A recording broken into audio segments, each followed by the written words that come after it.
దేవునికి స్తోత్రములు చెల్లిస్తున్నాం.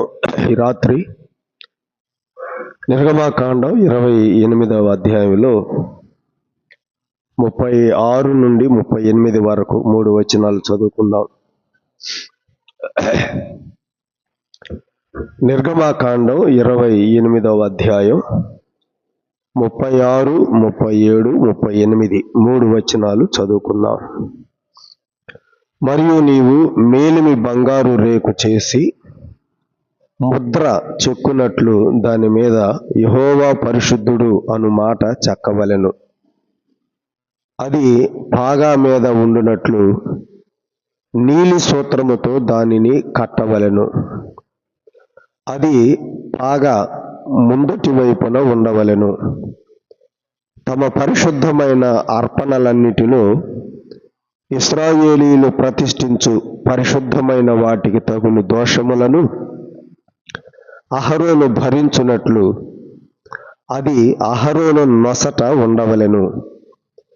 వారు యెహోవా సన్నిధిని అంగీకరింపబడినట్లు అది నిత్యమును అతని నొసట ఉండవలెను. చదవబడిన ఈ లేఖన భాగంలో ఉన్న విషయాల ద్వారా దేవుడి రాత్రి ఆత్మ సంబంధమైనటువంటి పాఠాలను దేవుడు మన మేలు కొరకై అనుగ్రహించినట్లుగా నేను కూడా చిన్న ప్రార్థన చేస్తాను. దేవుని పరిశుద్ధాత్మ సహాయం కొరకై మరొక్కసారి నేను కూడా ప్రార్థన చేస్తా. మహాఘనుడు అయి ఉన్న మా దేవా, పూర్ణ హృదయముతో మిమ్మను మా మనసారా స్తుతించి ఘనపరుస్తున్నాం. ఇంతవరకు నీవు మాకు తోడుగా ఉన్నావు, మాకు మా పనులలో సహాయం చేశావు, మమ్మలను పోషించావు. ఈ రాత్రి నీ సన్నిధి భాగ్యము మీరు మాకు దయచేశారు. మీకు స్తోత్రములు చెల్లిస్తున్నాం. నీ సన్నిధిలో మా సమయం గడపడం మాకెంతో దీవెనకరం. లోకములో 1000 దినాలు గడపటం కంటే కూడా నీ సన్నిధిలో ఒక్క దినము గడపటం అది ఎంతో శ్రేష్టం. ఈ రాత్రి మీ సన్నిధిలో నీ మాటలు వినగోరి వచ్చాం ప్రభువా. అయ్యా, మాతో మాట్లాడండి. నిర్గమకాండములో ప్రధాన యాజకుడు ధరించే వస్త్రములను గురించి అందులో వ్రాయబడిన ఆ లేఖనాలలో మేము నేర్చుకునే ఆత్మీయమైన పాఠాలు మాకు నేర్పుతున్నారు. ఇంతవరకు కూడా ఏఫోదులోను, న్యాయ విధాన పథకములోను, ఊరీము తుమ్మీము వాటిలోను, అలాగే ప్రధాన యాజకుడు ధరించే నిలువ టంగిలోను మేము అనేక పాఠాలు జ్ఞాపకం చేసుకున్నాం. కేవలం విని విడిచిపెట్టే వారంగా కాక మా జీవితాలలో వాక్యమును అనుసరించి నడిచేటువంటి ఆ భాగ్యము మాకు దయచేయండి ప్రభువా. చాలా విషయాలలో మేము తప్పిపోతున్నాం, క్షమించండి దేవా. నీ వాక్యమునకు సమమైన జీవితం మా జీవితాలలో కనపడాలని మేము ఆశిస్తున్నాం. మీ ఆత్మచేత అలాగూ మమ్మల్ని నడిపించండి తండ్రి. ఈ రాత్రి చదువుకున్న లేఖన భాగం ద్వారా కూడా మాతో మాట్లాడండి. నిలిచిన నన్ను మీ ఆత్మ వశములో ఉంచుకోండి. స్వరమును మీరు ముట్టండి. నోటికి మాటలు దయచేయండి. వినువారి హృదయాలలో మీ పరిశుద్ధాత్మ కార్యమును జరిగించండి. ప్రతి తలంపు మాకు మేలుకరంగా, దీవెనకరంగా, దిద్దుబాటుకి ఉపయోగపడినట్లుగా సహాయపడండి. అపవాది క్రియలను మీరు లయపరచండి. మీ నామమునకు మీరు మహిమ తెచ్చుకోండి. మీకే మహిమ, ఘనత, ప్రభావాలు చెల్లిస్తూ మీ ప్రియకుమారుడు, మా రక్షకుడు ప్రభువైన యేసుక్రీస్తు నామమున మా పూర్ణ హృదయముతో కృతజ్ఞతలు సమర్పించి వేడుకొనుచున్నాము తండ్రి. ఆమేన్.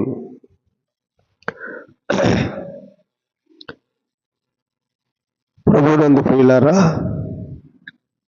ఈ 28వ అధ్యాయంలో మనం ఇంతవరకు కూడా ప్రధాన యాజకుడు ధరించినటువంటి కొన్ని వస్త్రాలను గురించి మనం ధ్యానం చేస్తున్నాం. ప్రధాన యాజకుడు నిలువుటంగి ధరిస్తాడు, దాని మీద ఏఫోదును ధరిస్తాడు, దాని మీద న్యాయ విధాన పథకం. ఆ న్యాయ విధాన పథకంలోనే ఊరీము తుమ్మీము అనేవి కూడా ఉంటాయి. ఆ వస్త్రాలను గురించి మనం కొన్ని సంగతులను ధ్యానం చేశాం. ఈ రాత్రి ప్రధాన యాజకుడు ధరించేటువంటి మరొక వస్త్రం, అదే తలపాగా. దానిని గురించిన విషయాలు 36, 37, 38 వచనాలలో వ్రాయబడ్డాయి. ఈ రాత్రి ఆ 3 వచనాలలో కొన్ని సంగతులను మనం ధ్యానం చేద్దాం. ప్రధాన యాజకుడు ధరించేటువంటి తలపాగా, ఆ తలపాగాకు అతడు కట్టుకునేటువంటి బంగారు రేకు, దాని గురించి ఈ రాత్రి మనము జ్ఞాపకం చేసుకుందాం. దేవుడు మోషేకు తెలియచేశాడు, ప్రత్యక్ష గుడారంలో సేవ చేసేటువంటి ప్రధాన యాజకుడు అహరోను తన తలకు తలపాగా కట్టుకోవాలి, తలపాగా చుట్టుకోవాలి, దానిని ధరించాలి తలకి. దాని మీద ఒక బంగారు రేకును కూడా అతడు కట్టుకోవాలి.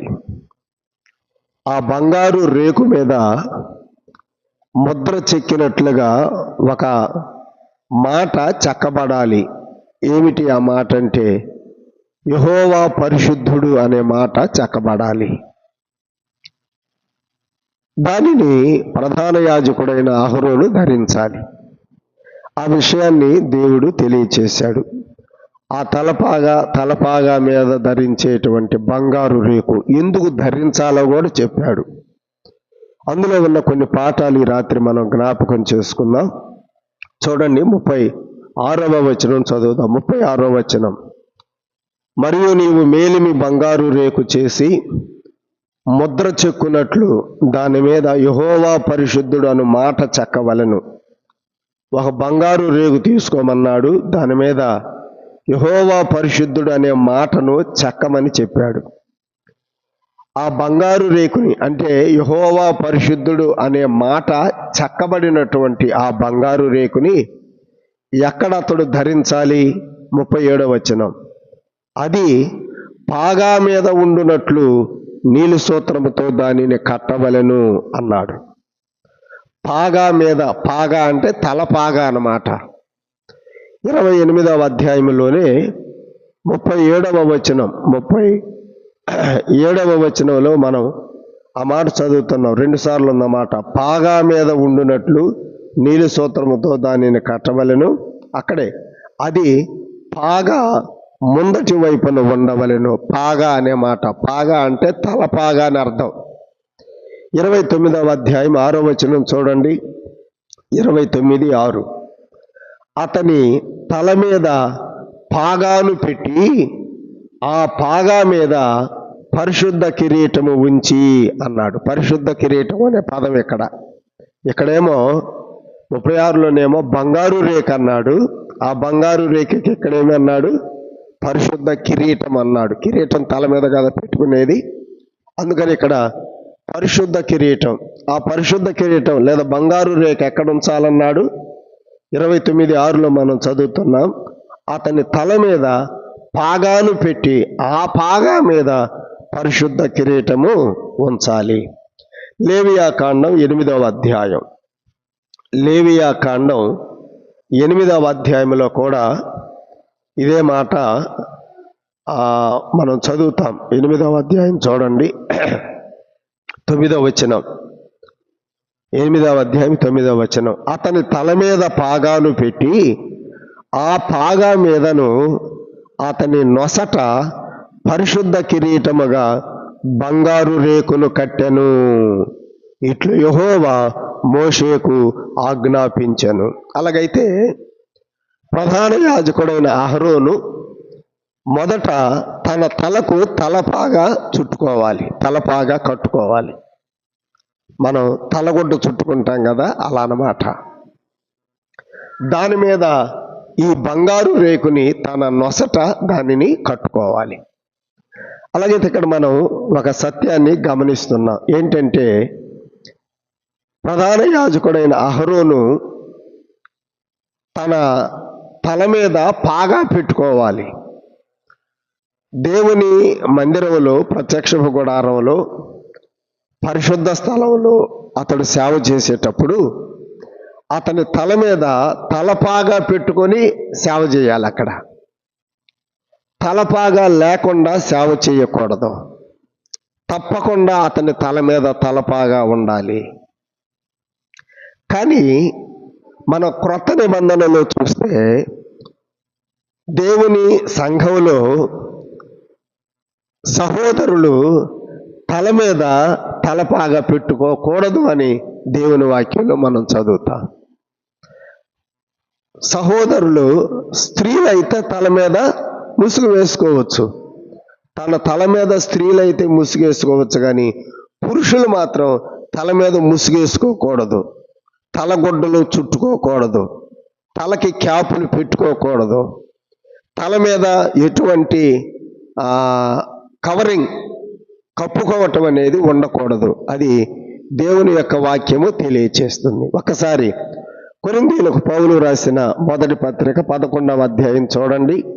ఆ విషయాలు మనం అక్కడ చదువుతాం. కొరింథీయులకు పౌలు రాసిన మొదటి పత్రిక 11వ అధ్యాయం. ఈ 11వ అధ్యాయంలో స్త్రీలు తల మీద ముసుగు పెట్టుకోవాలని, పురుషులు మాత్రం తల మీద ముసుగు వేసుకోకూడదనే మాటలు పౌలు రాశాడనమాట. 11వ అధ్యాయము 3 నుండి చదువుదాం. 3వ వచనం. ప్రతి పురుషునికి శిరస్సు క్రీస్తు. పురుషుడికి శిరస్సు ఎవరు? క్రీస్తు. అందుకనే పురుషుడి శిరస్సు మీద ఏం పెట్టుకోకూడదు? తలపాగా పెట్టుకోకూడదు, తలగొడ్డలు పెట్టుకోకూడదు, క్యాపులు పెట్టుకోకూడదు. చలికాలంలో మనం తలకి క్యాపులు పెట్టుకుంటాం, కానీ మందిరంలోకి వచ్చిన తర్వాత ఏం చేయాలి? ఆ క్యాపులు తీసేసేయాలి. నాకు చలి పడుతుంది అయ్యా, చెవుల్లో చలిగాలి పోతుందని తలగొడ్డ పెట్టుకుంటే అది చల్లదు. ఎక్కడన్నా మంచు పడని స్థలంలో నువ్వు కూర్చొని తలగొడ్డ తీసేయాల్సిందే, క్యాప్ తీసేయాల్సిందే. ఎందుకు అంటే పురుషుడికి శిరస్సు ఎవరు? క్రీస్తు.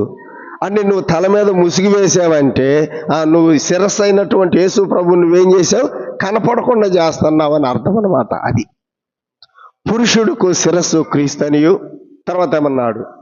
స్త్రీకి శిరస్సు పురుషుడనియు, స్త్రీకి శిరస్సు పురుషుడనియు, క్రీస్తునకు శిరస్సు దేవుడనియు మీరు తెలుసుకొనవలెను అని నేను కోరుచున్నాను. ఏ పురుషుడు తల మీద ముసుగు వేసుకొని ప్రార్థన చేయునో లేక ప్రవచించును, ఆ పురుషుడు తన తలను అవమానపరచును.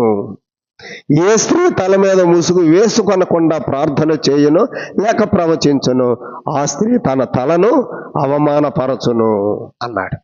కాబట్టి పురుషులేమో తల మీద ముసుగు వేసుకోకూడదు, తలపాగాలు పెట్టుకోకూడదు.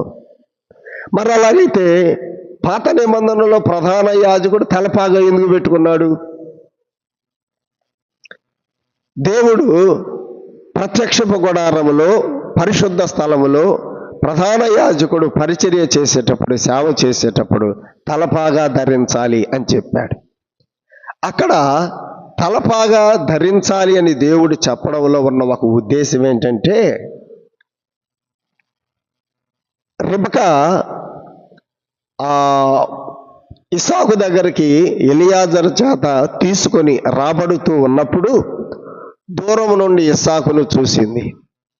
ఇస్సాకును చూసి అతడే తాను వివాహం చేసుకోబోతున్నటువంటి వాడని తెలుసుకున్నప్పుడు ఆమె ఏం చేసింది? మనం అక్కడ చదువుతున్నాం. ఆమె దిగి కదా, ఒంటెల మీద నుంచి దిగి తలకు ముసుగు వేసుకున్నది అనే మాట మనం చదువుతున్నాం.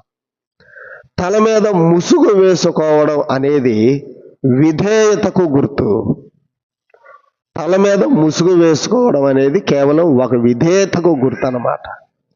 అలాగైతే ప్రధాన యాజకుడైన అహరోను కూడా తన తల మీద పాగా పెట్టుకుంటున్నాడంటే కారణం ఏంటంటే అతడు దేవునికి విధేయుడై దేవునికి విధేయుడై అక్కడ సేవ చేస్తున్నాడు అనే భావం కోసం తలపాగా ధరించాడు. మన ప్రధాన యాజకుడు ఎవరు? మన ప్రధాన యాజకుడు ప్రభు అయినటువంటి యేసుక్రీస్తు కదా. ఆనాడు ప్రధాన యాజకుడైన అహరోను తన తల మీద పాగా పెట్టుకొని, అనగా దేవునికి విధేయుడిగా ఉండి దేవుని సన్నిధిలో ఆయన సేవ చేశాడు. మన ప్రధాన యాజకుడు ప్రభువైన యేసుక్రీస్తు అయి ఉండగా, మన ప్రభువైన యేసుక్రీస్తు కూడా తండ్రి అయిన దేవునికి విధేయుడు అనేటువంటి సత్యం కూడా అక్కడ మనకి జ్ఞాపకం చేస్తుంది. ప్రధాన యాజకుడు తలపాగా ధరించడంలో ఉన్న ఒక ఉద్దేశం ఏంటంటే, ప్రధాన యాజకుడైన యేసు ప్రభువు కూడా తండ్రి అయిన దేవునికి లోబడి, తండ్రి అయిన దేవునికి విధేయత చూపించి ఆయన కూడా ఈ లోకములో సేవ చేశాడనేటువంటి సత్యాన్ని తెలియచేస్తుంది.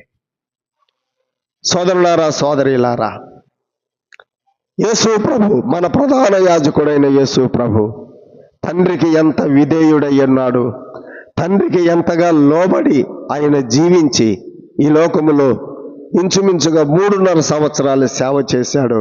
మనం లేఖనాలు చదువుతున్నప్పుడు, సువార్తలు చదువుతున్నప్పుడు, పత్రికలు చదువుతున్నప్పుడు మనకు అర్థమవుతుంది. కనుక ప్రధాన యాజకుడు తలపాగా ధరించడంలో ప్రధాన యాజకుడైన యేసు ప్రభు తండ్రికి విధేయుడు అనేటువంటి సత్యం జ్ఞాపకం చేస్తుంది. అక్కడ యేసు ప్రభు తండ్రికి విధేయుడు. యేసు ప్రభు ఈ లోకంలోకి వచ్చినప్పుడు ఒక మాట చెప్పాడు. ఆ మాట పౌలు రాశాడు. హెబ్రీ పత్రిక చూడండి, హెబ్రీలకు రాసిన పత్రిక 10వ అధ్యాయంలో యేసు ప్రభు ఈ లోకంలోకి వచ్చినప్పుడు ఇలాగూ చెప్పుచున్నాడు అని ఆ పౌలు అక్కడ ఆ రెఫరెన్స్ల్ని కోట్ చేస్తూ రాశాడు. 10వ అధ్యాయము 5వ వచనం చూడండి, 10:5. ఆయన ఈ లోకమందు ప్రవేశించినప్పుడు ఎలాగూ చెప్పుచున్నాడు. యేసు ప్రభు ఈ లోకంలోకి వచ్చినప్పుడు ఏం చెప్పాడు చూడండి. బలియు అర్పణయు నీవు కోరలేదు గాని నాకు ఒక శరీరం అమర్చావు. పూర్ణ హోమములను పాప పరిహారార్థ బలులను నీకిష్టమైనవి కావు. అప్పుడు నేను గ్రంథపు చుట్టలో నన్ను గూర్చి వ్రాయబడిన ప్రకారము, దేవా నీ చిత్తము నెరవేర్చుటకు ఇదిగో నేను వచ్చి ఉన్నాను అంటిని. దేవా నీ చిత్తము నెరవేర్చుటకు ఇదిగో నేను వచ్చి ఉన్నాను. నేను ఈ లోకంలోకి వచ్చింది ఎందుకు?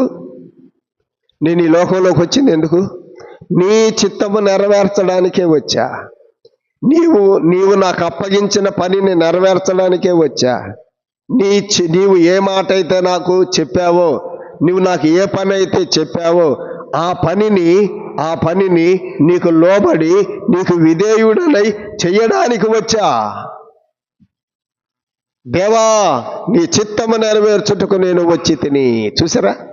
అలాగైతే యేసు ప్రభు తండ్రి అయిన దేవునికి ఏమయ్యాడు? లోబడ్డాడు, విధేయుడయ్యాడు. తండ్రి ఏ పని అయితే చెప్పాడో ఆయన చిత్త ప్రకారంగా పని చేయడానికి యేసు ప్రభు భూలోకానికి వచ్చాడు. యేసు ప్రభు తండ్రికి ఎంత విధేయుడు. ఆ గెత్సెమనే తోటలో కూడా యేసు ప్రభు ముమ్మారు ప్రార్థన చేశాడు. ఆయన ప్రార్థన చేస్తూ ఒక మాట చెప్పాడు కదా, మత్తయి సువార్త 26వ అధ్యాయంలో మనకు తెలుసు ఆ మాట. ఆయన ప్రార్థన చేస్తూ, తండ్రి ఈ గడియ నాకు దూరం కావాలని అనుకుంటున్నాను, అయినను నా చిత్తం కాదు నీ చిత్తమే సిద్ధించునుగాక అన్నాడు. నా చిత్తము కాదు, నీ చిత్తమే నెరవేర్చడానికి నేను వచ్చా. నీ చిత్తమే సిద్ధించునుగాక. తండ్రి చిత్తమును నెరవేర్చడానికి, తండ్రి మాటకు విధేయుడై, తండ్రి మాటకు లోబడిన వాడై యేసు ప్రభు ఈ లోకానికి వచ్చాడు. ప్రధాన యాజకుడు తలపాగా పెట్టుకుని సేవ చేశాడంటే అర్థం ఏంటంటే, తలపాగా ధరించడం విధేయతకు గుర్తు. అక్కడ యేసు ప్రభు కూడా తండ్రికి విధేయుడిగా ఉండి ఆయన సేవ చేశాడు ఈ లోకములో. ఎంతగా విధేయుడయ్యాడు యేసు ప్రభు తండ్రికి? ఫిలిప్పీ పత్రికలో రాశాడు, మరణము పొందునంతగా. మరణము పొందునంతగా, అనగా శిలువ మరణము పొందునంతగా ఆయన విధేయుడయ్యాడు అనే మాట మనం అక్కడ చదువుతున్నాం. తండ్రికి యేసు ప్రభు ఎంత విధేయుడయ్యాడు, ఎంతగా లోబడ్డాడు. నా చిత్తము నేను నెరవేర్చుకున్నట్టుకు నేను ఈ లోకములకు రాల. యోహాను సువార్తలో చెప్పాడు ఆ మాట. నా చిత్తమును నెరవేర్చుకున్నట్టుకు నేను రాలేదు, నా తండ్రి చిత్తమును నెరవేర్చడానికి నేను వచ్చా. అలాగైతే ప్రియులారా, యేసు ప్రభు తండ్రికి ఎంత విధేయుడో అహరోను ధరించిన తలపాగా జ్ఞాపకం చేస్తుంది.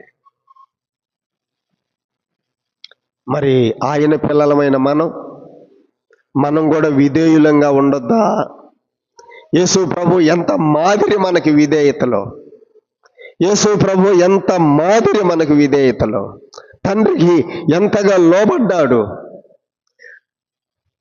తన తండ్రికి, పరలోకములో ఉన్న తండ్రికే కాదు, భూలోకములో కూడా తన తండ్రి అని ఎంచబడినటువంటి యోసేపుకి, తనకు జన్మనిచ్చినటువంటి మరియకు కూడా భూలోకములో యేసు ప్రభు ఏమయ్యాడు చెప్పండి?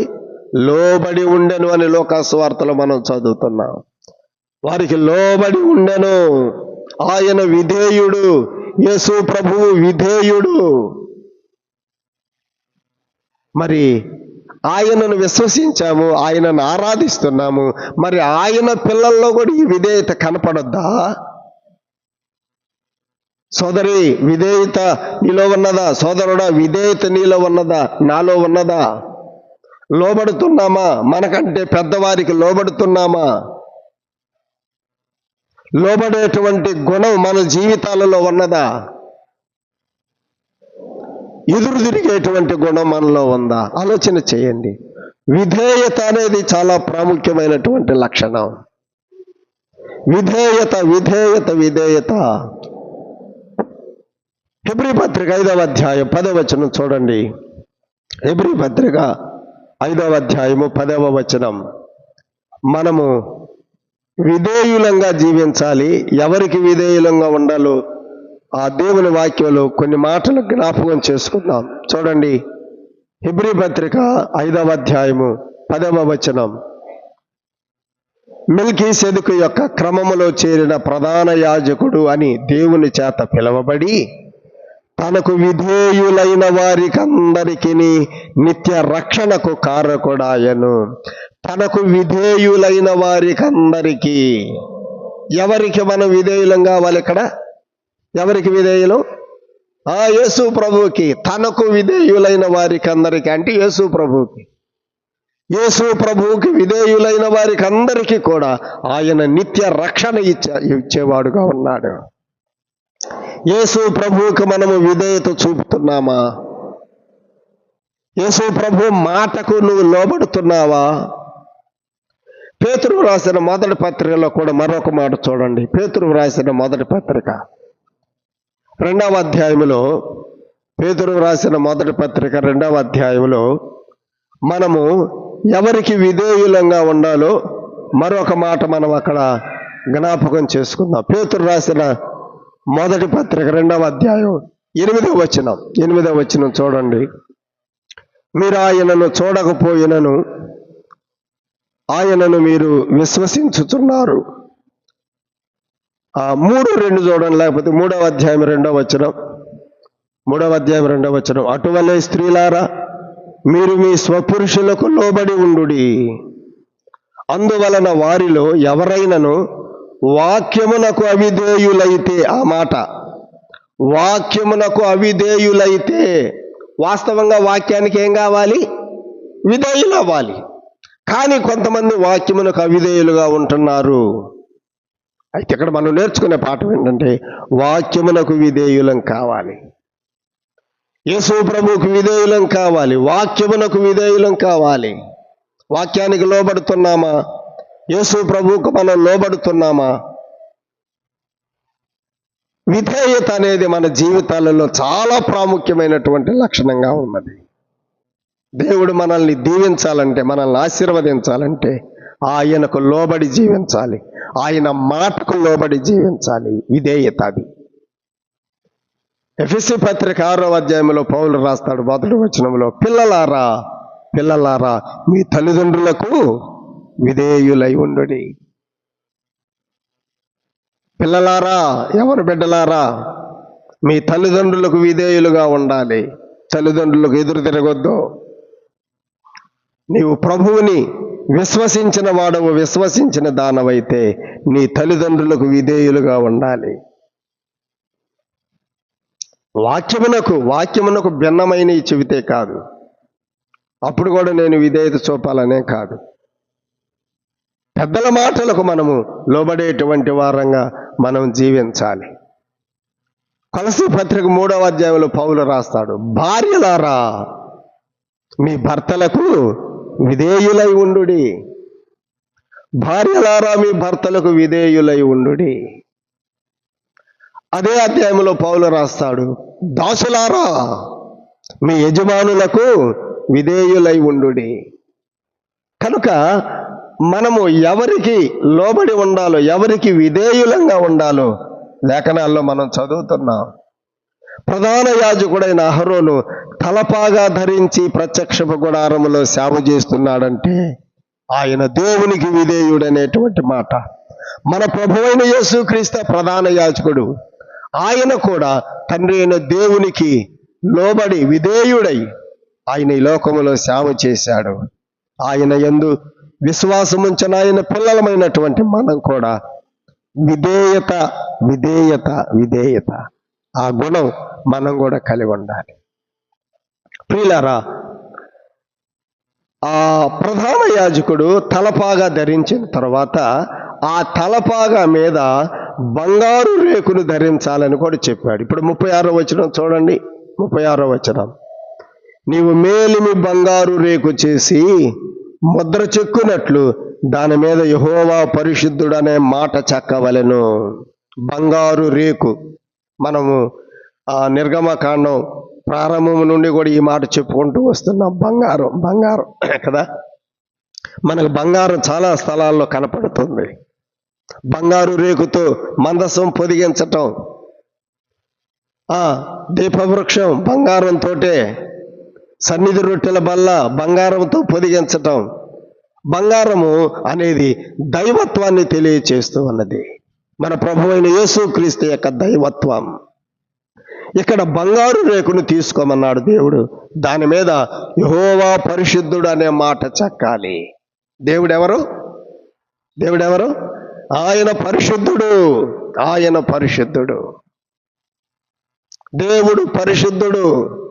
నిర్గమకాండం 15వ అధ్యాయంలో వారు 14వ అధ్యాయంలో ఎర్ర సముద్రం దాటి వచ్చిన తర్వాత 15వ అధ్యాయంలో వారు పాట పాడుతున్నారు. వేల్పులలో నీలాంటి వాడు ఎవరయ్యా? వేలుపల్లలో నీ వంటి వాడు ఎవరు? నీవు మహానీయుడవు. ఏ విషయంలో? పరిశుద్ధతను బట్టి నీవు మహానీయుడవు అని పాడారు.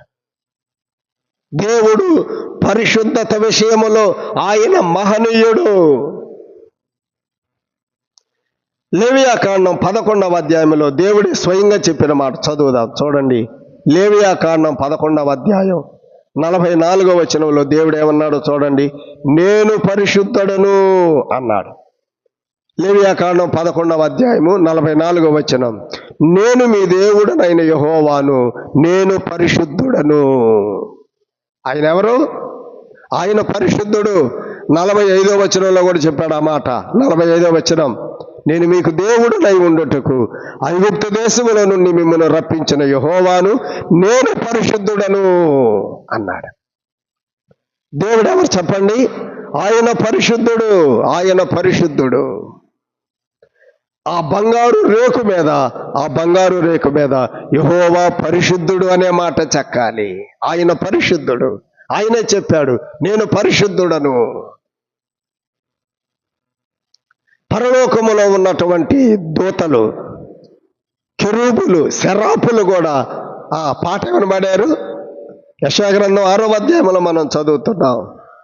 దేవుడు యెహోవా పరిశుద్ధుడు, పరిశుద్ధుడు, పరిశుద్ధుడు అని వారు గాన ప్రతిగానములు పాడుతున్నారు. గాన ప్రతిగానములు పాడుతున్నారు. పరిశుద్ధుడు, పరిశుద్ధుడు, పరిశుద్ధుడు. 3 పర్యాయాల మాట అక్కడ ఉన్నది.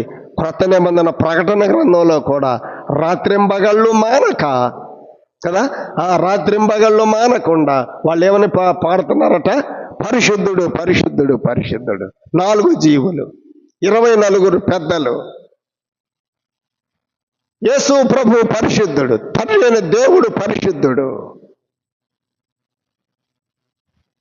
ఆయన పిల్లలు ఎట్టుండాలి మరి?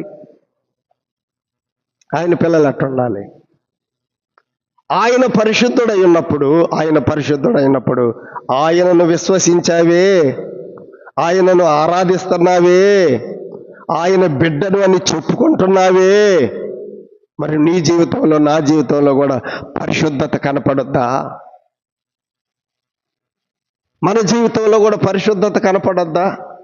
అక్కడ చూడండి, ఇందాక లేవియాకాండం 11వ అధ్యాయం చదివాం కదా, 44వ వచనం. అక్కడ చెప్పిన మాట చూడండి. నేను మీ దేవుడనైన యెహోవాను, నేను పరిశుద్ధుడను కనుక మీరు కూడా ఎలా ఉండాలి? పరిశుద్ధులై ఉండునట్లుగా మిమ్మల్ని మీరు పరిశుద్ధపరుచుకొనవలెను. నేను పరిశుద్ధుడను కాబట్టి నా పిల్లలైన మీరు కూడా ఎలా ఉండాలంటే పరిశుద్ధులుగా ఉండాలి. అలా ఉండటానికి మిమ్మల్ని మీరు పరిశుద్ధపరుచుకోండి. సోదరుడా, సోదరి, దినము నీ జీవితంలో పరిశుద్ధతకు ప్రాధాన్యత ఇస్తున్నావా? నీ నోరు పరిశుద్ధమేనా? నీ కళ్ళు పరిశుద్ధమేనా? నీ చేతులు పరిశుద్ధమేనా? రాత్రి ఆలోచన చేయండి. అందుకని తిమోతికి కూడా పౌలు రాశాడు, పవిత్రమైన చేతులెత్తి కదా, ప్రతి స్థలమందు పురుషులు కోపమును సంశయమును లేనివారై పవిత్రమైన చేతులెత్తి ప్రార్థన చేయవలనని నేను కోరుచున్నాను అని రాస్తాడు. ఏ చేతులెత్తి ప్రార్థన చేయాలి? పవిత్రమైన చేతులు కూడా పవిత్రంగా పరిశుద్ధంగా ఉండాలి. ఉంటున్నాయా? యేసు ప్రభువుని నమ్ముకున్నావు, చాలా సంవత్సరాలైంది, ఇంకా నీ నోటిలో అపవిత్రమైన మాటలు, ఇంకా నీ నోటిలో దూషణ మాటలు ఎలా వస్తాయి? నోరు పరిశుద్ధంగా ఉండాలి. ఆయన పరిశుద్ధుడు, యెహోవా పరిశుద్ధుడు అనే మాట బంగారు రేకు మీద చెక్కాలి. అలాగైతే సోదరుడా, సోదరి, ఆయన పిల్లలమైనటువంటి మనం పరిశుద్ధంగా జీవించాలి. ఇదే కదా పేతురు రాసిన మొదటి పత్రికలో కూడా, మొదటి అధ్యాయంలో కూడా 16వ వచనంలో పేతురు రాస్తాడు. ఈ రెఫరెన్స్ని అక్కడ కోట్ చేస్తాడు. చూడండి ఒకసారి. లేవియాకాండం 11:44లో ఉన్న రెఫరెన్స్ని అక్కడ పేతురు కోట్ చేసి రాస్తాడు అనమాట. ఏమని రాశాడు చూడండి, ఒక మాట చదువుదాం. పేతురు రాసిన మొదటి పత్రిక మొదటి అధ్యాయము 14వ వచనం చూడండి. 14వ వచనం, నేను పరిశుద్ధుడనై ఉన్నాను గనక మీరును పరిశుద్ధులై ఉండుడని వ్రాయబడి ఉన్నది. ఎక్కడ రాయబడింది? లేవియా 11:44లో రాయబడింది. ఆ రెఫరెన్స్ని ఇక్కడ పేతురు కోట్ చేస్తూ ఇప్పుడు 16లో ఏమన్నాడు చూడండి. మీరు విధేయులకు పిల్లలై మీ పూర్వపు అజ్ఞాన దశలో మీకుండిన ఆశలను అనుసరించి ప్రవర్తించకుండా మిమ్మల్ని పిలిచిన వారు పరిశుద్ధుడై ఉన్న ప్రకారం మీరు కూడా సమస్త ప్రవర్తన యందు పరిశుద్ధులై ఉండండి. ఎంత ప్రవర్తనలో? సమస్త ప్రవర్తనలో. కొన్నిసార్లు కాదు పరిశుద్ధంగా ఉండేది, ప్రతి సందర్భంలో కూడా సమస్త ప్రవర్తన యందు కూడా మనం పరిశుద్ధులంగా ఉండాలి. మనం కొంతమంది ముందు పరిశుద్ధులంగా ప్రవర్తిస్తాం, కొంతమంది ముందు. పేతురు రాస్తున్నాడు, కాదు, సమస్త ప్రవర్తన యందు పరిశుద్ధంగా ఉండాలి. సమస్త ప్రవర్తన యందు పరిశుద్ధంగా ఉండాలి. సోదరుడా, సోదరి, రాత్రి ఆలోచన చేస్తున్నావా? నువ్వు పరిశుద్ధంగానే జీవిస్తున్నావని నీ అంతరంగంలో ఉన్నదా? నీ మనస్సాక్షి నీకే ఆ సత్యాన్ని బయలుపరుచుతుందా? ఒప్పింప చేస్తుందా? ఈ రాత్రి ఆలోచన చేయండి. ఆయన పిల్లలమైన మనం పరిశుద్ధంగా జీవించాలి. ఎందుకు అంటే మనలను పిలిచిన వాడు ఎవరు? ఆయన పరిశుద్ధుడు కాబట్టి. తెస్సలోనికైలకు పౌలు రాసిన పత్రిక కూడా, అక్కడ కూడా పౌలు రాసిన మాట కూడా చదువుదాం. మనలను పరిశుద్ధులుగా ఉండడానికి ఆయన పిలిచాడు. తెస్సలోనికైలకు పౌలు రాసిన మొదటి పత్రిక 4వ అధ్యాయం 7వ వచనం చూడండి. 7వ వచనం, పరిశుద్ధులగుటకే దేవుడు మనలను పిలిచెను. ఎందుకు పిలిచాడు? మనల్ని పరిశుద్ధులగుటకే దేవుడు మనలను పిలిచెను. ఒకప్పుడు మనం అపవిత్రులం, ఒకప్పుడు మనము బూతులాడినటువంటి వారం. కానీ ఇప్పుడు ప్రభువు నిన్ను ఎందుకు పిలిచాడు? ఇప్పుడు కూడా బూతులాడడానికి పిలిచాడా? ఇప్పుడు కూడా నోటితో సరసమైన మాటలు పలకడానికి పిలిచాడా? సరసోక్తులా? దేవుని పిల్లల్లా అది ఉండకూడదు. దేవుడు మనలను పరిశుద్ధులుగా ఉండుటికే మనలను పిలిచెను గాని అపవిత్రులుగా ఉండటానికి పిలవలేదు. కనుక సోదరుడా, సోదరి, ఆయన పరిశుద్ధుడు అనే మాట మనం ఇక్కడ చదువుతూ ఉన్నాం. ఇక్కడ 36వ వచనం చూడండి. నిర్గమకాండం 28:36లో బంగారు రేఖ మీద యెహోవా పరిశుద్ధుడు అనే మాట చెక్కాలి. యెహోవా పరిశుద్ధుడు అన్న దగ్గర 1 అంకేసి ఉంది, నంబర్ 1 ఉంది. దాని క్రింద ఏముందో చూడండి, యెహోవాకు ప్రతిష్ఠితము. అక్కడ చెక్కబడిన మాట ఏంటంటే యెహోవా పరిశుద్ధుడు. అందులో ఉన్న ఇంకొక అర్థం ఏంటంటే దేవునికి ప్రతిష్ఠితము. అంటే ప్రధాన యాజకుడైన అహరోను పరిశుద్ధుడైనటువంటి ఆ దేవునికి తన్ను తాను ప్రతిష్ఠితం చేసుకొని సేవ చేస్తున్నాడు. తన్ను తాను దేవునికి ప్రతిష్ఠిత చేసుకున్నాడు. మన ప్రధాన యాజకుడు ఎవరు? యేసు ప్రభు కూడా తండ్రికి ఏం చేసుకున్నాడు? తన్ను తాను ప్రతిష్ఠిత చేసుకున్నాడు. యోహాను సువార్త 17వ అధ్యాయంలో మనం ఆ మాట చదువుతున్నాం. అక్కడ చూడండి, యోహాను సువార్త 17వ అధ్యాయంలో తండ్రికి ప్రార్థన చేస్తూ 17వ వచనం చదువుకుందాం. 17వ వచనం, సత్యమందు వారిని ప్రతిష్ఠ చేయుము. మన సంగతి అది, ఆయనను నమ్ముకున్న వాళ్ళ సంగతి రాస్తూ 19లో ఏమన్నాడు చూడండి, వారును సత్యమందు ప్రతిష్ఠత చేయబడినట్లు వారి కొరకై నన్ను ప్రతిష్ఠ చేసుకొనుచున్నాను. చూసారా, వారి కొరకై నన్ను నేనే ప్రతిష్ఠ చేసుకుంటున్నా. యేసు ప్రభు తన్ను తాను ప్రతిష్ఠ చేసుకున్నాడు. అలాగైతే బంగారు రేకు మీద యెహోవా పరిశుద్ధుడు లేక యెహోవాకు ప్రతిష్ఠితం. ప్రధాన యాజకుడు పరిశుద్ధుడైనటువంటి ఆ దేవునికి తన్ను తానుగా ప్రతిష్ఠితం చేసుకున్నాడు. యేసు ప్రభు తన్ను తానుగా ప్రతిష్ఠితం చేసుకున్నాడు. మరి మనం కూడా ప్రతిష్ఠ చేసుకున్నామా ప్రభువుకి? లేదా ఇంకా ప్రతిష్ఠ చేసుకున్నావా నిన్ను నువ్వు దేవునికి? మన యొక్క శరీరం, మన సర్వ శరీరం కూడా ఆయనకు సజీవ యాగముగా ఏం చేసుకోమన్నాడు? రోమపత్రిక 12లో ప్రతిష్ఠ చేసుకోవాలి, సమర్పణ చేసుకోవాలి. అది సజీవ యాగముగా మీ శరీరములను ఆయనకు సమర్పించుడని నేను మిమ్మల్ని బ్రతిమలాడుతున్నానని రాశాడు. నీ శరీరము అంటే అవయవాలు, శరీరం అంటే అవయవాలు, మన దేహములో ఉన్న ప్రతి అవయవము ఆయన కొరకై సమర్పణ చేసుకోవాలి, ప్రతిష్ఠ చేసుకోవాలి. ఇక ఇప్పుడు ఈ నోరు ఎవరిది కాదు, ఇక నాది కాదు. ఈ నోరు ఎవరిది? ఆయనది. ఈ కళ్ళు నాయి కాదు, ఆయనది. ఎందుకని? నన్ను నేనేం చేసుకున్నాను? ప్రతిష్ఠ చేసుకున్నా. ఆయనకు ప్రతిష్ఠ చేసుకోకముందేమో అవి నాయి. ప్రతిష్ఠ చేసుకున్న తర్వాత ఎవరు అయ్యి? ఆయనే. దేవునికి మనము ప్రతిష్ఠ చేసుకున్నాం. దేవునికి మనలను మనము ప్రతిష్ఠ చేసుకున్నటువంటి అనుభవం మన జీవితాలలో కూడా కనపడాలి. అది మీరు మీ సొత్తు కారు అన్నాడు కదా కొరింథీ పత్రికలో. మీరు మీ సొత్తు కారు, మీరు విలువ పెట్టి కొనబడిన వారు. ఎవరి సొత్తు? నిన్ను ఎవరైతే కొన్నారో విలువ పెట్టి, వాళ్ళ సొత్తు నీవు నేను. మనల్ని ప్రభు కొన్నాడు తన రక్తము చేత. మనం ఇక ఆయన సొత్తు. ఆయనకు మనల్ని మనం ప్రతిష్ఠ చేసుకోవాలి. ఈ అనుభవం మన జీవితాల్లో ఉండాలి. సోదరులారా, సోదరులారా, ఆ బంగారు రేకు మీద యెహోవా పరిశుద్ధుడు అనే మాట చెక్కాలి. ఆయన పరిశుద్ధుడై ఉన్న ప్రకారం మనం కూడా పరిశుద్ధంగా జీవిద్దాం. సమస్త ప్రవర్తన యందు, కొన్ని చోట్ల కాదు, కొన్ని విషయాలలో కాదు, సమస్త విషయాలలో పరిశుద్ధంగా మనం బ్రతకాలి. యెహోవా పరిశుద్ధుడు అనే మాటకి మరొక అర్థం ఏంటంటే యెహోవాకు ప్రతిష్ఠితం. ఆయనకు మనల్ని మనం ప్రతిష్ఠ చేసుకోవాలి. చేసుకున్న అనుభవం మన జీవితాలలో కనపడాలి.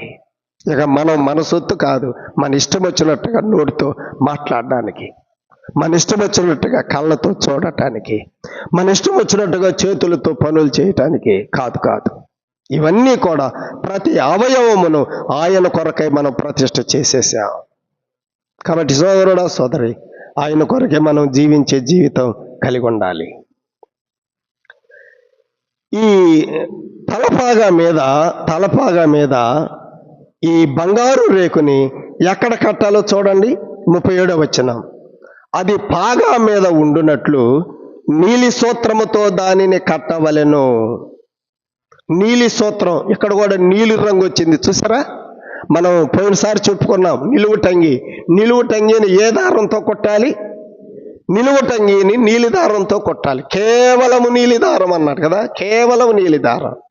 నీలి రంగు ఎందుకు చెప్పాడు దేవుడు? యేసు ప్రభు పరలోక సంబంధి, భూలోక సంబంధి కాదు. ఇక్కడ కూడా ఆ బంగారు రేకుని ఈ నుదుటి మీద పెట్టి, నొసట మీద పెట్టి, ఆ రేకుని దేంతో కట్టాలి? నీలి సూత్రముతో దానిని కట్టవలెను. నొసట, ఆ ప్రధాన యాజకుని యొక్క తలపాగా మీద ఈ నొసట దానిని కట్టాలి అని చెప్పాడు. చూడండి ఆ మాట 38వ వచనం చివరిలో ఉంది ఆ మాట. 38వ వచనం చివరి చూడండి. అది నిత్యమును అతని నొసట ఉండవలెను.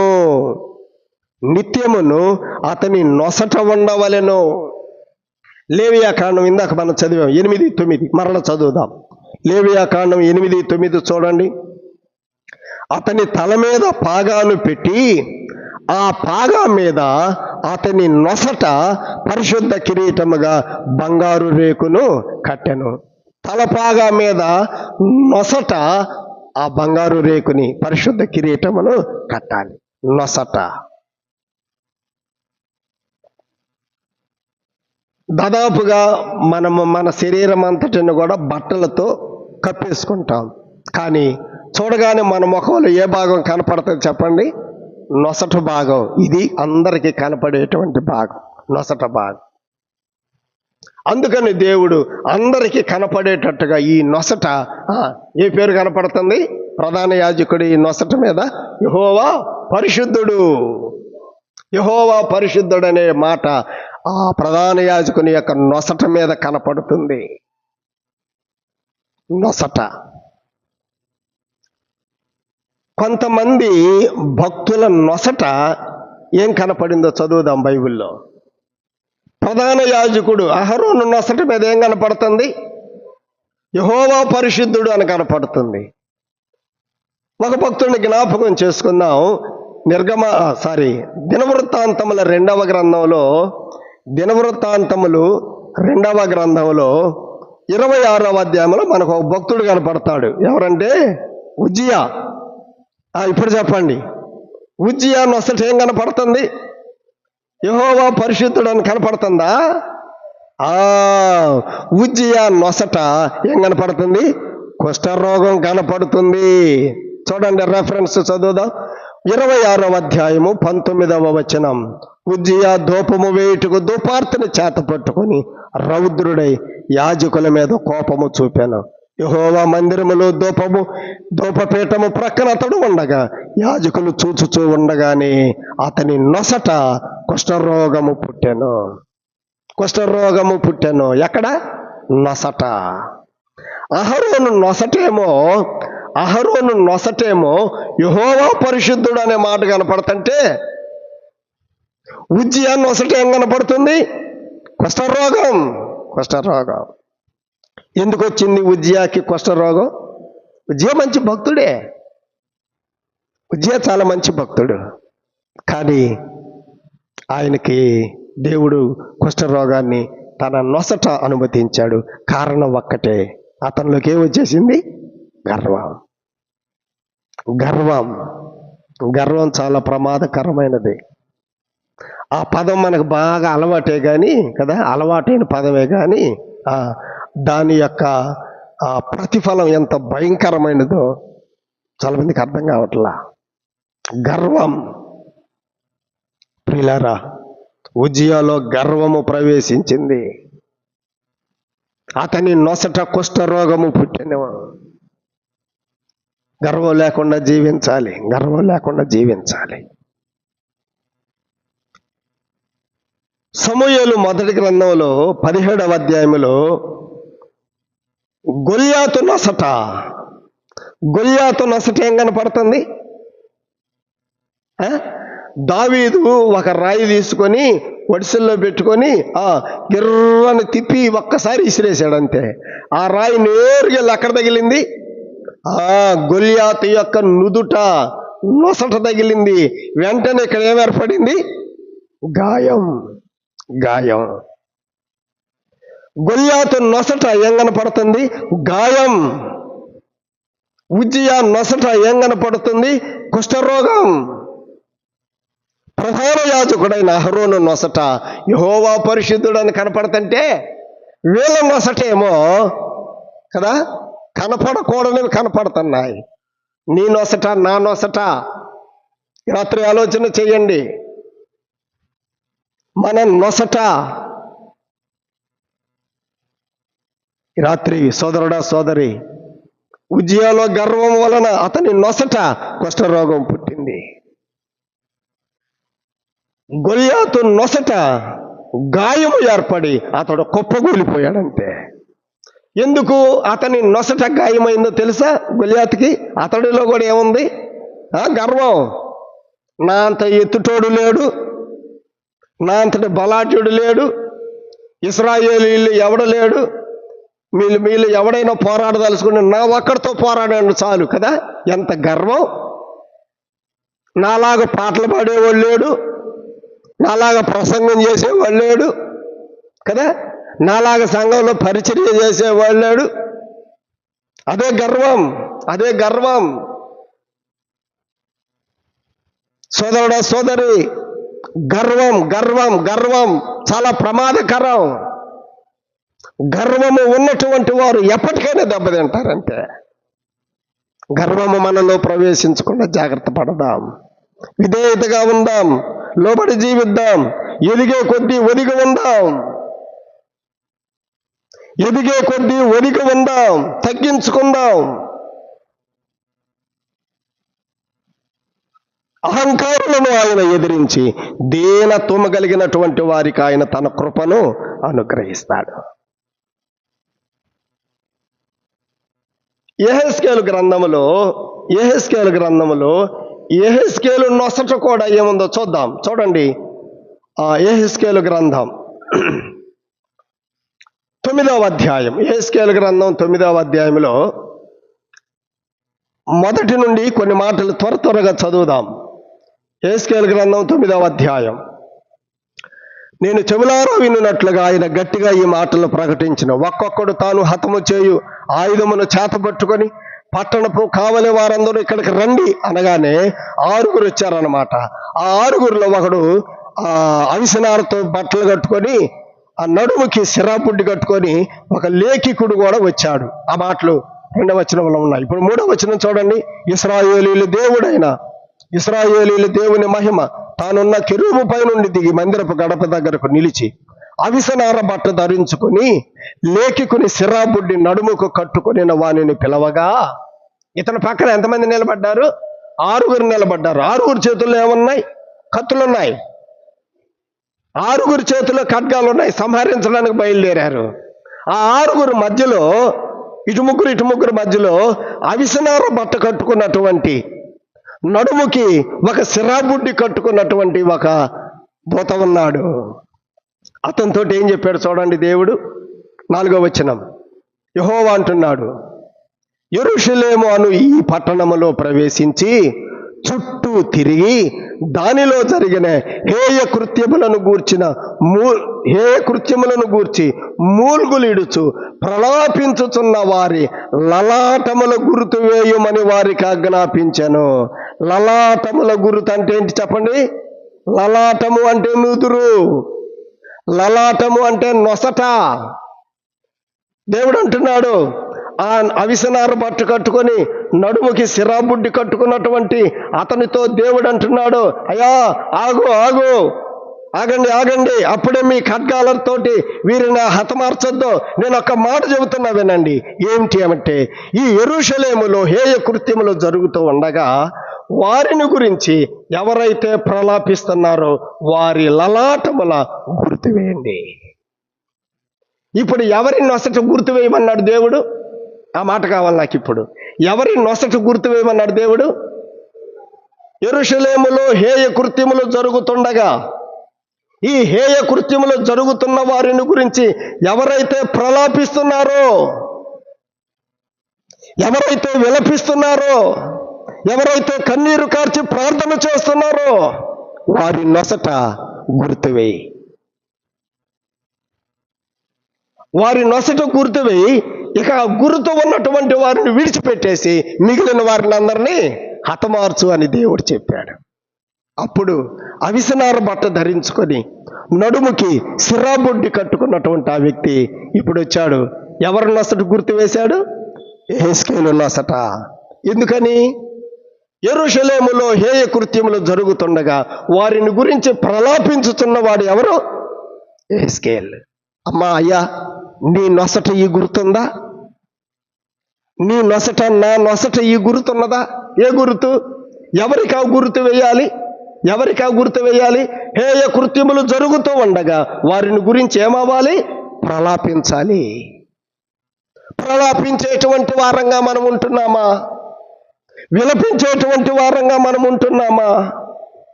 అయ్యో దేవా, మా స్థానిక సంఘములు అనేక మంది కుటుంబాలలో మిమ్మల్ని ఎరగకుండా ఉన్నారే.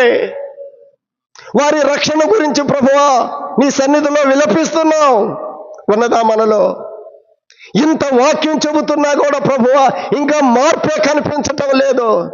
మేము చెబుతున్న బోధలన్నీ బూడిదలో పోసిన పన్నీరైపోతున్నాయి ప్రభువా. విలపిస్తున్నామా? దేవుడు చెప్పాడు, ఎవరైతే ప్రలాపిస్తారో వారి నొసట గుర్తు వేయండి అన్నాడు. మనం ఎలా ఉండాలి చెప్పండి? ప్రలాపించే వారంగా ఉండాలి. నాలుగవ వచనం నా మాట చదువుతున్నాం. ఇంకొక మాట కూడా ఉంది, నేను వదిలిపెట్టాను ఆ మాట. చూడండి 4వ వచనం. యెరూషలేము అను ఆ పట్టణములో ప్రవేశించి చుట్టూ తిరిగి దానిలో జరిగిన హేయ కృత్యములను గూర్చి మూల్గులిడుచు. ఆ మాట మూల్గులిడుచు. కొన్నిసార్లు మాటలు కూడా రావు నోటి వెంట. ఏం చేస్తాం? దేవుని సన్నిధిలో కూర్చొని ఇక మాట్లాడటానికి కూడా మాటలు రాక మూలుగుతూ ఉంటాం. మూల్గులిడుచు ప్రలాపించుచున్న వారి లలాటముల గుర్తువేయము. సోదరుడా, సోదరి, నీవు సంఘం గురించి ప్రలాపిస్తున్నావా? ఏమన్నా ఇంటి దగ్గర విలపిస్తున్నావా? సంఘమును గురించి చింతపడుతున్నావా? బాధపడుతున్నావా? ఈ రాత్రి మనము మన నొసట గుర్తు ఉండాలి. ఎప్పుడా గుర్తు? ప్రలాపించేటప్పుడే, సంఘమును గురించి నువ్వు మూలుగుతూ ఉన్నప్పుడే నీ నొసట ఆ గుర్తు ఉంటుందనే విషయాన్ని మనం ఇక్కడ జ్ఞాపకం చేసుకుంటున్నాం. బైబిల్ గ్రంథంలో కొంతమంది భక్తుల నొసట ఉన్నటువంటి అనుభవాలు మనం జ్ఞాపకం చేసుకుంటున్నాం. ప్రియులారా, ఉజ్జియా నొసట ఉండకూడనిది ఉన్నది. ఆ గొల్యాతు నొసట అతని యొక్క గర్వమును బట్టి గాయము ఏర్పడింది. యెహెజ్కేలు నొసట రక్షించబడటానికి అవసరమైన గుర్తు. ఆ గుర్తున్న వాళ్ళకి ఏమి లేదు. ఏం చేయొద్దన్నాడు? ఆ గుర్తున్న వాళ్ళని వదిలిపెట్టేసి మిగిలిన వాళ్ళు హతమార్చండి అని చెప్పాడు. ఆ గుర్తున్న వాళ్ళకి రక్షణ, మిగిలిన వాళ్ళకి శిక్ష. మన నొసట కూడా ప్రలాపించేటువంటి అనుభవం కలిగి దేవుని చేత ముద్రించబడేటువంటి అనుభవం మనం కలిగి ఉండాలి. 119వ కీర్తన ఒక రెఫరెన్స్ చదువుదాం, జ్ఞాపకానికి వస్తుంది. 119వ కీర్తన 136వ వచనం చూడండి. 119వ కీర్తన 136వ వచనం. జనులు నీ ధర్మశాస్త్రమును అనుసరింపకపోయినందుకు నా కన్నీరు ఏరులై పారుచున్నది అన్నాడు భక్తుడు. చూసారా ఎందుకు ఏడుస్తున్నాడు ఈ భక్తుడు? నా కన్నీరు ఏరులై పారుచున్నది. ఎందుకు? జనులు నీ ధర్మశాస్త్రమును అనుసరించడం వల్ల నెల నెల నెల నెల సేవకులను తీసుకొని వచ్చి నెల నెల దేవుని సేవకులను తీసుకువచ్చి ఎంతెంత ప్రసంగాలు వినిపింప చేస్తున్నా కూడా ఏమి లేదు, ధర్మశాస్త్రం దేవుని వాక్యమును అనుసరించటల్లా. అలాంటప్పుడు ఎలా ఉంటుంది మనసులో ఎలా ఉంటుంది? ఆలోచన చేయండి. అందుకని భక్తుడు అంటున్నాడు, ఈ జనులు ప్రసంగాలు అయితే బాగా వింటున్నారు, కానీ ప్రసంగాలు చెప్పిన సేవకులను బాగా మెచ్చుకుంటున్నారు, కానీ ఆ చెప్పిన వాక్యమును అనుసరించి నడుచుకోవడం లేదని అది చూసిన భక్తుడు ఏం చేస్తున్నాడు? తన కన్నీరు ఏరులై పారునట్టు విలపిస్తున్నాడు. విలపించేవారు కావాలి, ప్రలాపించేవారు కావాలి, దేవుని సన్నిధిలో మూలుగులు ఇడుచున్నటువంటి వారు కావాలి. అలాంటి వారి నొసట కదా ఏమున్నది? ముద్ర ఉన్నది అనే మాట మనం జ్ఞాపకం చేసుకుంటున్నాం. ప్రకటన గ్రంథంలో కూడా ఆ నొసట ముద్ర వేయబడినట్టుగా మనం చదువుతాం. చూడండి 7వ అధ్యాయం, ప్రకటన గ్రంథం 7వ అధ్యాయం. ఇక్కడ కూడా ఇందాక యేస్కేలు గ్రంథంలో 9వ అధ్యాయంలో వ్రాయబడినట్టుగానే 4 దిక్కుల నుంచి 4 దేవదూతలు వచ్చారు. భూలోకానికి గాలిని బంధించి వారిని ఇబ్బందులు పాలు చేయాలని 4 దేవదూతలు వస్తే ఆ సమయంలో ఇంకొక దూత వచ్చాడు. 3వ వచనం చూడండి. 3వ వచనం. ఈ దూత, మేము మా దేవుని దాసులను వారి నొసళ్ళ యందు ముద్రించే వరకు భూమికైనా సముద్రముకైనా చెట్లకైనా హాని చేయవద్దు అని బిగ్గరగా చెప్పాను. ఆగండి. ఆ 4 దేవదూతలు వచ్చి, ఆ 4 దిక్కుల నుంచి 4 దేవదూతలు వచ్చి భూలోకములో ఉన్న గాలిని బంధించబోతుంటే ఇంకొక దూత వచ్చి చెబుతున్నాడు. ఏమన్నాడు ఈయన? ఆగండి, మా దేవుని దాసులు ఉన్నారు ఇక్కడ, వారి నొసళ్ళ మీద మేమేం చేయాలి? ముద్రించాలి. ముద్రించే వరకు మీరు ఆగండి. ముద్రించిన తరువాత ఆ ముద్ర ఎవరికైతే ఉంటుందో వారిని విడిచిపెట్టి మిగిలిన వారిని శిక్షించండి అని చెప్పాడు ఆ దూత. అప్పుడు ఎంతమందిని ముద్రించారు? 1,44,000 మందిని ముద్రించినట్లుగా మనం ఇక్కడ చదువుతాం. ఇది శ్రమల కాలంలో జరగబోయే సంగతి. 9వ అధ్యాయం చూడండి. ఇప్పుడు 9వ అధ్యాయం ప్రకటన గ్రంథమే. 5వ దూత బూర ఊదినప్పుడు ఆకాశములో నుండి భూమి మీద రాలిన ఒక నక్షత్రము చూచితిని. అగాధము యొక్క తాళపు చెవులు అతనికి ఇయ్యబడెను. అతడు అగాధము తెరవగా పెద్ద కొలిమిలో నుండి లేచు పొగ వంటి పొగ ఆ అగాధములో నుండి లేచెను. ఆ అగాధములోని పొగ చేత సూర్యుని వాయుమండలమును చీకటి కమ్మెను. ఆ పొగలో నుండి మిడతలు భూమి మీదకి వచ్చెను. ఏమొచ్చినాయి? మిడతలు. ఈ మిడతలకి తేళ్లకు ఎంత బలం ఉంటుందో అంత బలం ఉందంట. తేళ్లు కుడితే ఎంత నొప్పో అంత నొప్పి ఈ మిడతలు కుడితే ఉంటాయి. ఇప్పుడు ఈ మిడతలు వచ్చి భూమి మీద ఉన్నటువంటి మనుషులను కొట్టడం మొదలు పెట్టాయి. ఇప్పుడు చూడండి, ఒక మాట చదువుదాం. 4వ వచనం. నొసళ్ళ యందు దేవుని ముద్ర లేని మనుషులకే తప్ప, నొసళ్ళ యందు దేవుని ముద్ర లేని మనుషులకే తప్ప భూమిపైన ఉన్న గడ్డికైనా మొక్కలకైనా ఏ వృక్షముకైనా హాని కలగ చేయకూడదు అని వాటికి ఆజ్ఞ ఇయ్యబడెను. ఎవరికి హాని చేయకూడదు? నొసళ్ళ యందు ముద్ర లేనటువంటి వారికి. నొసళ్ళ యందు ముద్ర ఉంటే వదిలిపెట్టు, నొసళ్ళ యందు ముద్ర లేనటువంటి వారికి హాని కలుగు చేయి. ఇప్పుడు ఈ మిడతలు పోయి కొట్టడం మొదలుపెట్టాయి. అయితే ఎవరిని వదిలిపెట్టిన ఈ మిడతలు? నొసళ్ళ దగ్గర ముద్ర లేనటువంటి, ముద్ర ఉన్నటువంటి వారిని విడిచిపెట్టేసి. ఇందాక మనం ప్రకటన గ్రంథం 7వ అధ్యాయంలో చదివాం కదా, 1,44,000 మంది. వాళ్ళని ఈ మిడతలు కొట్టవు. ఇది శ్రమల కాలంలో జరిగే సంగతి. ప్రియులారా, బైబిల్లో మనం చదువుతున్నాం, నొసళ్ళ మీద కొన్ని అనుభవాలు కలిగినటువంటి వారిని మనం జ్ఞాపకం చేసుకుంటున్నాం. అహరోను నొసట మీద బంగారు రేకు మీద యెహోవా పరిశుద్ధుడు. ప్రకటన గ్రంథం 7వ అధ్యాయంలో 1,44,000 మంది నొసళ్ళ మీద దేవుని ముద్ర. యెహెజ్కేలు నొసళ్ళ మీద దేవుని ముద్ర. ఇదే ప్రకటన గ్రంథం 22వ అధ్యాయంలో కూడా ఒక్క వచనం చదువుదాం. ప్రకటన గ్రంథం 22వ అధ్యాయం 4వ వచనం చూడండి. ప్రకటన గ్రంథం 22:4. ఆయన దాసులు ఎవరో వీళ్ళు? ఆయన దాసులు మనమే. ఆయన దాసులు మనమే కదా. ఆయన దాసులు ఆయనను సేవించుచు ఆయన ముఖ దర్శనము చేయుదురు, ఆయన నామము వారి నొసళ్ళ యందు ఉండును. ఆయన దాసుల యొక్క నొసళ్ళ మీద ఏమన్నది? ఆయన నామం. ఎవరు ఆయన దాసులు? మనమే. అలాగైతే మన నొసళ్ళ మీద ఏముందట? ఆయన నామం. ఆయన దాసులు ఆయన ముఖ దర్శనం చేసుకుంటూ ఆయనను సేవించుచున్నారు, వారి నొసళ్ళ యందు ఆయన నామము ఉండెను. అలాగైతే ప్రియులారా, ఈ రాత్రి అహరోను నొసట మీద ఉన్నటువంటి ఆ బంగారు రేకు మీద యెహోవా పరిశుద్ధుడనే మాట మనం చదువుతూ ఉండగా, మరికొంతమంది భక్తుల నొసళ్ళ మీద కూడా కొన్ని గుర్తులను మనం జ్ఞాపకం చేసుకున్నాం. నీ నొసట, నా నొసట ఏ అనుభవం మనం కలిగి ఉంటున్నాం ఈ రాత్రి? యెహెజ్కేలు వలె ఆయన దాసులు నొసళ్ళ మీద ఆయన నామము ముద్రించబడిన వారి వలె అలాంటి అనుభవాలు మనం కలిగి ఉండాలి తప్ప ఉజ్జియా వలె కాదు, గొల్యాతు వలె కాదు.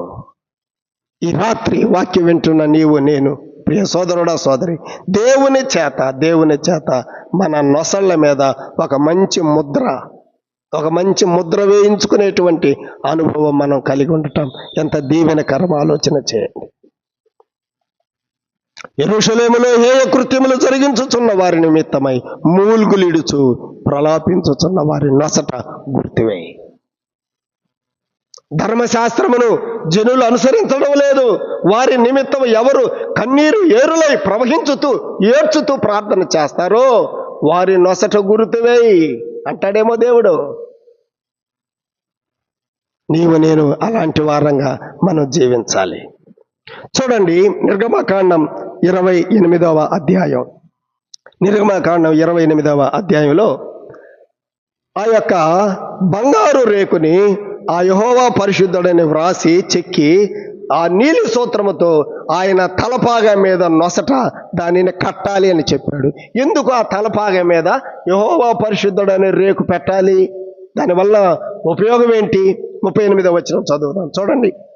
తమ పరిశుద్ధమైన అర్పణములన్నిటిలో ఇశ్రాయేలీయులు ప్రతిష్ఠించు పరిశుద్ధమైన వాటికి తగులు దోషములను అహరోను భరించున్నట్లుగా అది అంటే ఆ బంగారు రేకు అహరోను నొసట ఉండవలెను. ఇప్పుడు చెప్పండి, బంగారు రేకు ఎందుకు పెట్టాలి? అహరోను నొసట ఎందుకు ఉండాలన్నాడు? చూడండి, పరిశుద్ధమైన అర్పణములన్నిటిలో ఇశ్రాయేలీయులు ప్రతిష్ఠించి ఇశ్రాయేలీయులు సమర్పించే పరిశుద్ధమైన వాటికి కొన్నిసార్లు అనుకోకుండా దోషాలు తగులుతూ ఉన్నాయి. ఆ దోషాలు పరిహరించబడాలంటే అతని నొసట యెహోవా పరిశుద్ధుడనే రేకు ఉండాలి. ఆ యెహోవా పరిశుద్ధుడనే ఆ బంగారు రేకు వలన వీళ్ళు అర్పించేటువంటి ఆ ప్రతిష్ట అర్పణలకు ఉన్నటువంటి దోషాలు ఏమైపోతాయి? పరిహరించబడతాయి. అందుకు దేవుడు ఆ బంగారు రేకుని ఉంచమని చెప్పాడు. అలాగైతే సోదరుడా, సోదరి, ఆనాడు ఇశ్రాయేలీయులు అర్పించేటువంటి అర్పణల్లో ఆ పరిశుద్ధమైన వాటికి అనుకోకుండా కొన్నిసార్లు దోషాలు తగులుతుంటే ఆ దోషాల నిమిత్తము వాస్తవంగా వారు ఏమవుతారు చెప్పండి? హతమార్చబడాలి, చంపబడాలి. కానీ ఆ దోషాలను పరిహరించడానికి యెహోవా పరిశుద్ధుడని ఆ యొక్క బంగారు రేకు ధరించాలి.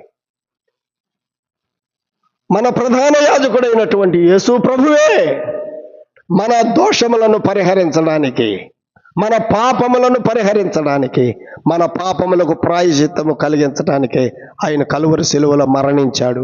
అంతేకాదు, ఈనాడు మన జీవితంలో కొన్నిసార్లు పొరపాటున కలుగుతున్నటువంటి దోషాలు, మనం ఆరాధన చేస్తున్నాంగా, మన ఆరాధనలో దోషాలు ఉన్నాయా లేవా? మన ఆరాధనలో దోషాలు ఏముండటం లేదా? మన ఆరాధనలో ఉండే దోషాలు. మనం ప్రార్థనలు చేస్తాం, ప్రార్థనల్లో దోషాలు లేవా? మనం చేసే ప్రార్థనలలో ఉన్న దోషాలు, మన ఆరాధనలో ఉండే దోషాలు, మన జీవితాలలో ఉండే దోషాలు, ఈ దోషములన్నిటిని కూడా పరిహరించడానికి తండ్రి అయిన దేవుని దగ్గర మన ప్రధాన యాజకుడైన యేసు ప్రభువు ఆయన మన నిమిత్తము విజ్ఞాపనము చేయుచున్నాడు. అందుకనే యోహాను వ్రాసిన మొదటి పత్రిక 2వ అధ్యాయంలో యోహాను వ్రాసిన మాట, ఒక మాట చదువుదాం. మన నిమిత్తమై తండ్రి దగ్గర మన కోసము ఉత్తరవాది ఉన్నాడు. ఆ మాట చూడండి, 2వ అధ్యాయం 1వ వచనం. నా చిన్న పిల్లలారా, మీరు పాపము చేయకుండా ఉండటానికి ఈ సంగతులు మీకు వ్రాయుచున్నాను. ఎవడైనను పాపము చేసిన ఎడల నీతిమంతుడైన యేసుక్రీస్తును ఉత్తరవాది తండ్రి యొద్ద ఉన్నాడు. తండ్రి దగ్గర ఎవరున్నారు చెప్పండి? ఉత్తరవాది ఒక లాయర్ ఉన్నాడు అక్కడ, మన నిమిత్తమై ఉత్తరవాది ఉన్నాడు అక్కడ తండ్రి దగ్గర. మన దోషాలు, పొరపాటున మన జీవితాల్లో దొర్లే దోషాలు, మన ప్రార్థనల్లో దొర్లే దోషాలు, మన ఆరాధనలో కనపడే దోషాలు, వీటన్నిటి నిమిత్తమై తండ్రి దగ్గర ప్రాయశ్చిత్తము చేయడానికి మన ప్రభువైన యేసుక్రీస్తు ఉన్నాడు. ఆయనే గనక అక్కడ లేకపోతే అసలు నువ్వు నేను ఇంతకాలం భూమి మీద ఉండేవాళ్ళమా చెప్పండి? ఆరాధన చేసేటప్పుడే అననీయలాగా సప్పిర అలాగా టప్పన ఎగిరిపోయేవాళ్ళం కదా. అయోగ్యంగా ఎవడైనా రొట్టెలో పాత్ర వేస్తే వాడేమవుతాడు? ఏం కావాలి? మనం టప్పన ఎగిరిపోవాల్సింది. అయోగ్యతగా ఎన్నిసార్లు మనం రొట్టెలో పాలు పొందటం లేదు. మనలో కూడా దోషాలు ఉంటున్నాయి. అయినా కూడా దేవుడు మన పాపాలను క్షమిస్తున్నాడు. ఎవరిని బట్టి అంటే యేసుక్రీస్తు అనే ఉత్తరవాదిని బట్టి. ఇశ్రాయేలీయులు అర్పించేటువంటి ఆ ప్రతిష్ఠిత అర్పణలకు ఏదైనా దోషము తగిలితే ఆ దోషము పరిహరించటానికి అహరోను నొసటే ఉండాలి బంగారు రేకు. ఆ బంగారు రేకు వల్ల ఇంకొక ఉపయోగం ఏంటంటే అక్కడ చెప్పాడు 38వ వచనం చదువుదాం మళ్ళీ. తమ పరిశుద్ధమైన అర్పణలన్నిటిలో ఇశ్రాయేలీయులు ప్రతిష్ఠించు పరిశుద్ధమైన వాటికి తగులు దోషములను అహరోను భరించడం అంటే పరిహరించటం, అహరోను భరించినట్లుగా అది అహరోను నొసట ఉండవలెను. వారు యెహోవా సన్నిధిలో అంగీకరింపబడినట్లు. మొదట పరిహరించబడటం, తర్వాత ఏమవుతారు? వాళ్ళు అంగీకరించబడతారు. దేవుడు కూడా నిన్ను నన్ను ఇన్ని సంవత్సరాలుగా అంగీకరిస్తున్నాడంటే, ఎన్ని లోపాలున్నా కూడా, మనలో ఎన్ని బలహీనతలున్నా కూడా, మనలో ఎన్ని తప్పిదాలున్నా కూడా ఆయన మనల్ని కూడా అంగీకరిస్తున్నాడంటే ఎవరిని బట్టి? మన అహరోను, మన ప్రధాన యాజకుడు యేసు ప్రభువుని బట్టి. అది మన ప్రభువైన యేసుక్రీస్తుని బట్టే ఆయన నిన్ను నన్ను అంగీకరిస్తూ ఉన్నాడు. ఇంకా లోపాలున్నా కూడా ఎంత ప్రేమ కలిగిన వాడు చూడండి, ఎంత దయ కలిగిన వాడు, ఎంత కృప కలిగిన వాడు. సోదరుడా సోదరి, మన ప్రభువైన యేసుక్రీస్తే తండ్రి దగ్గర మన నిమిత్తము ఉత్తరవాదిగా లేకపోతే, ఆయన మన కొరకే విజ్ఞాపనం చేయకపోతే నీ గతి నా గతి ఏమై ఉండేదో ఆలోచన చేయండి. ఎన్ని లోపాలు, ఎన్ని బలహీనతలు. ఇంకా అట్లా ఆయన ఉంచుకుందామా? ఆయన ఎంత బాధపడతా ఉంటాడు ఆలోచన చేయండి. అది కూడా ఎంత బాధపడతా ఉంటాడు మన కోసం ఆయన. ఒకసారి ఒక పిల్లవాడు ఎగ్జామ్స్లో కాపీ చేస్తుంటే పట్టుబడ్డాడు. ఆ పిల్లవాడు నా పేరు చెప్పాడు. నేను కూడా ఇన్విజిలేషన్కి వెళ్ళాను. అక్కడ ఇన్విజిలేషన్కి వెళ్ళిన తర్వాత ఆ పిల్లోడు నా పేరు చెప్పాడు. ఇక నా పేరు చెప్పేటప్పటికి ఆ మాస్టర్ ఏం చేశాడంటే వదిలేసేసాడు. చివరి ఎగ్జామ్ రోజు మళ్ళీ పట్టుపడ్డాడు ఆ పిల్లోడే.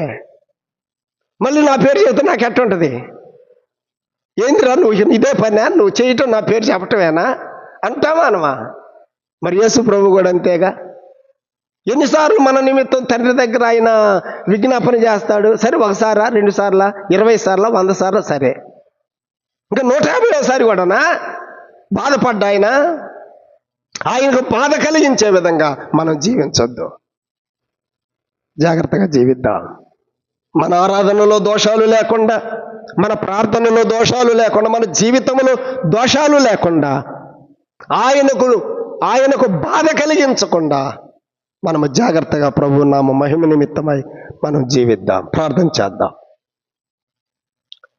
పరిశుద్ధుడైన మా తండ్రి, ఈ రాత్రి ప్రధాన యాజకుడు తల మీద ఉన్న పాగ, నొసట ధరించిన బంగారు రేకు, పరిశుద్ధ కిరీటమును, ఆ పరిశుద్ధ కిరీటం యొక్క ఉపయోగం ఏంటో ఈ రాత్రి మేము జ్ఞాపకం చేసుకొని ఉండగా, ఈ తలంపులు మా జీవితాలకు దీవెనకరంగా చేయమని, ఈ రాత్రి ఏ పాఠాలైతే మా హృదయాలను తాకాయో, ఏ వాక్యమైతే, ఏ తలంపు అయితే మా హృదయాన్ని గుచ్చిందో, పొడవబడ్డామో, సంపూర్ణంగా విధేయత చూపి మీ నామమున మహిమపరిచే కృప దయచేయమని ప్రభువైన యేసుక్రీస్తు నామమున స్తోత్రములు చెల్లించి వేడుకొనుచున్నాము తండ్రి. ఆమేన్. కూడిక ముగించబడింది. అందరికీ వందనాలు. సెలవు తీసుకున్నాం.